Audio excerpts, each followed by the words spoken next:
আসসালামু আলাইকুম, আশা করি সবাই ভালো আছেন। আজকে খুব ইম্পর্টেন্ট একটা টপিক নিয়ে আমি কথা বলবো। Maybe it's a new topic. It's all about mindful eating habit. আমাদের কাছে এটা খুব নতুন একটা টার্ম হতে পারে, বাট চলুন জেনে নিই যে মাইন্ডফুল ইটিং হ্যাবিট এটা ইম্পর্টেন্সটা কী আমাদের লাইফে এবং কী কী ওয়েতে আমরা এই হ্যাবিটটা গেইন করতে পারি। So what is mindful eating habit? First question. Actually mindful eating habit হচ্ছে এমন একটি অ্যাপ্রোচ, আপনি যখন খাবার গ্রহণ করবেন ফুললি যেন প্রেজেন্টে থাকেন। এখন কোয়েশ্চেন আসতেই পারে যে ফুললি প্রেজেন্টে থাকার মানেটা কি? এটা হচ্ছে আমরা যখন খাবারটা গ্রহণ করছি, আমরা কি খাচ্ছি, টেস্ট কেমন, কতটুকু খাচ্ছি, কতটুকু আমার স্টোমাকের জন্য দরকার, কিংবা আমার স্টোমাক এখন ফুল কিনা সেটা আমি বুঝতে পারছি কিনা, এই সব কিছু অর্থাৎ ফুড অ্যান্ড আমাদের ব্রেইন এই দুটোর মধ্যে যেন কানেকশনটা একেবারে ক্লিয়ার হয়, এটাই হচ্ছে মাইন্ডফুল ইটিং হ্যাবিট প্র্যাকটিস।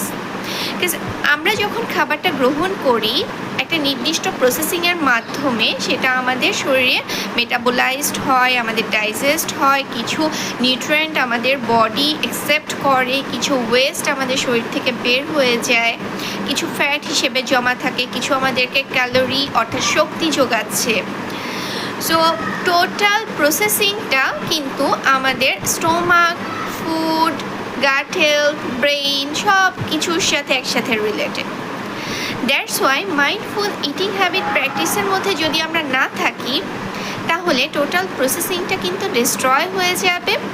আমরা কখনো ওয়েট গেইন করব, কখনো ওয়েট লস করব, কখনো আমাদের ডেফিসিয়েন্সি ক্রিয়েট হবে, কখনো আমাদের যে পরিমাণ ফুডটা আমরা ইনটেক করব সেটা আমরা ইউটিলাইজ করতে পারবো না।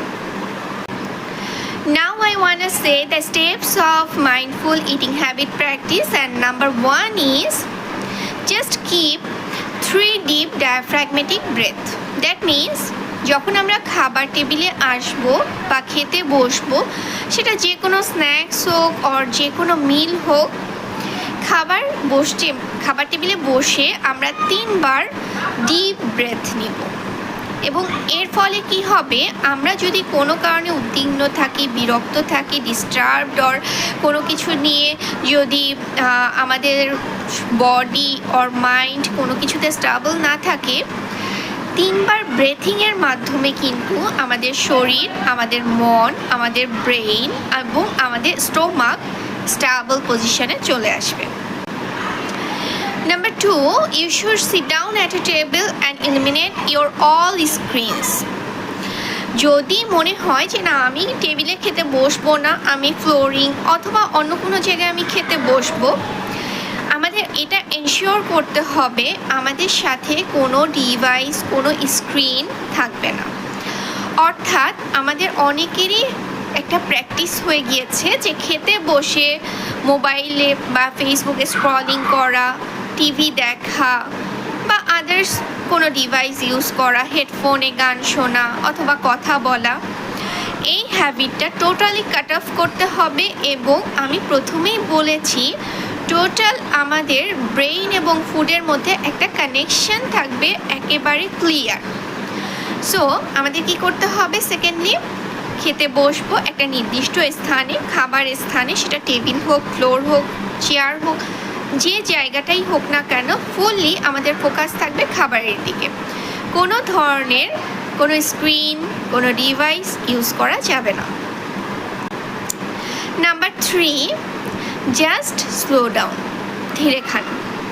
কারণ আমরা যখন একটা খাবার গ্রহণ করব সেটা স্টোমাকে যাওয়ার পরে স্টোমাক যদি মনে করে যে নাও আই এম ফুল, এই সিগন্যালটা ব্রেইনে পৌঁছাতেও কিন্তু 20 মিনিট সময়ের দরকার হয়। সো এই সময় যদি আমরা তাকে না দিই বা আমরা যদি অন্যদিকে ফোকাস দিয়ে কন্টিনিউয়াসলি মুখের মধ্যে খাবার পুরে দিই, গপ গপ করে খাওয়া যেটাকে বলে, তাহলে কি হবে যে আমাদের স্টোমাক থেকে ব্রেইনে প্রপার কানেকশনটা হবে না, প্রপার টাইমে সিগন্যালটা যাবে না এবং আমরা বেশি খেয়ে ফেলতে পারি। এছাড়াও আমরা যখন খাবারটা খাবো আমরা কিভাবে চিবিয়ে খাচ্ছি, কতটুকু চিবিয়ে খাচ্ছি তার উপর কিন্তু ডাইজেশনটা নির্ভর করে। সো দ্যাটস ওয়াই বলা হয় যে ম্যাক্সিমাম 32 টাইমস আমাদের চিবিয়ে খাওয়া দরকার একটা খাবারকে। ডেফিনেটলি এটা ডিপেন্ড করে যে আমরা কোন ধরনের খাবার খাচ্ছি, শক্ত খাচ্ছি বা অর্ধ তরল খাচ্ছি বা কীরকম খাবার খাচ্ছি। তবে যে খাবারটাই খাই না কেন, মাইন্ডফুল ইটিং হ্যাবিট প্র্যাকটিসের 3 নম্বর শর্ত হচ্ছে ধীরে ধীরে বুঝে খাবারের দিকে ফোকাস দিয়ে তারপর খাবারটা গ্রহণ করুন। Number 4, just keep engage your all sense. আপনি যে খাবারটা খাবেন সেই খাবারটার সম্পর্কে ভালো একটি আইডিয়া বের করুন। অ্যাজ লাইক আপনি দেখুন যে খাবারটার টেক্সচারটা কেমন, কালার কেমন, কীভাবে সার্ভ করা হচ্ছে, স্মেলটা কেমন, টেস্ট কেমন, সব কিছু ফিল করার চেষ্টা করুন।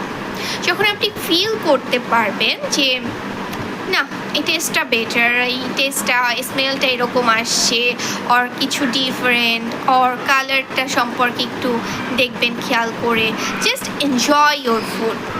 সবগুলো সেন্স কাজে লাগিয়ে আপনি চেষ্টা করবেন আপনার খাবারটাকে প্রতিটা বাইট যেন আপনি এনজয় করে খেতে পারেন। And last of all, number 5, pause and reflect. অর্থাৎ খাবার খাওয়ার কিছু সময় পরে একটু বিরতি নিন। আমরা তো অবশ্যই ধীরে ধীরে খাবো, সুন্দর করে চিবিয়ে খাবারটা গ্রহণ করব, কিন্তু কিছু সময় পরে আমরা একটু পজ দিব। আমরা দেখব আমাদের স্টোমাক কী সিগন্যাল দিচ্ছে। আমাদের স্টোমাক বলছে কি না যে that's enough, now you are fool. অবশ্যই এই সিগন্যালটা যখন আমরা ফিল করতে পারবো আমরা স্টপ করে দিব, জোর করে খাবার গ্রহণের চেষ্টা করব না। প্লেটে অল্প পরিমাণে খাবার নিয়ে খেতে বসবো এবং বাকি যে খাবারটা থাকবে সেটি আমরা যখন ফিল করব now I am hungry, I can enjoy my meal, তখন অবশ্যই আমরা খাবারটা আবার খেতে বসবো। সো সেই সময় পর্যন্ত খাবারটাকে আমরা প্রিজার্ভ করে রাখবো। That's enough for today. আবার অন্য কোনো টপিক নিয়ে অন্য কোনো ভিডিওতে কথা হবে। সবাই সুস্থ থাকবেন, ভালো থাকবেন। আসসালামু আলাইকুম।